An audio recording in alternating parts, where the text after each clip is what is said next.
প্রভু কিছু বলবে। এই যে আমি কালকে এই হলুদটা লাগিয়েছি, প্রথমে জমিটা এইদিকে দেখেন, ওই জমিটা এইভাবে চষতে হয়, বিশ্রাম নিতে পারে না তো, চাষ করতে হয়।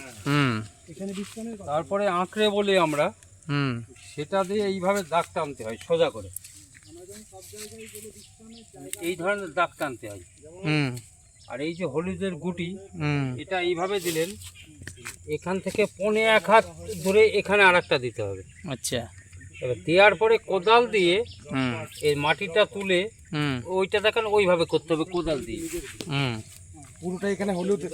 হলুদ এই যে এটা হলুদ কালকে লাগিয়েছি, আপনারা দেখুন। আমি কালকে লাগিয়েছি, আর বেঁচে গেছে বলে রেখে দিই। এটা প্রায় সেপ্টেম্বর মাসে, সেপ্টেম্বর অক্টোবর মাসে কমপ্লিট হবে। আপনার দেখাচ্ছি, এই দেখেন হলুদ আছে এর মধ্যে। এই দেখেন হলুদ, এই যে হলুদ,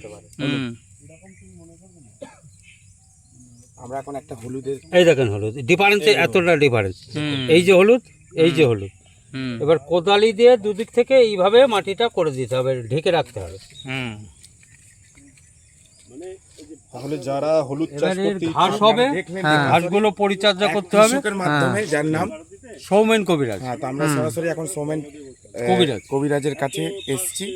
সে আমাদেরকে এই বোঝালো কিভাবে আমরা মাটিতে হলুদ চাষ করবো, আর সেটা সেপ্টেম্বর মাসে আমরা দেখতে পারবো। সেপ্টেম্বর অক্টোবর থেকে পরিপূর্ণ হয়ে যাবে। হলুদের এখানে ব্যাপার স্যাপার আছে, সেটা সেপ্টেম্বরে এসে গায়ে হলুদে মাখতে পারে। হ্যাঁ, তার আছে, তারপরে আবার এখানে তার আছে, এটা ঘেরাও দেওয়া আছে।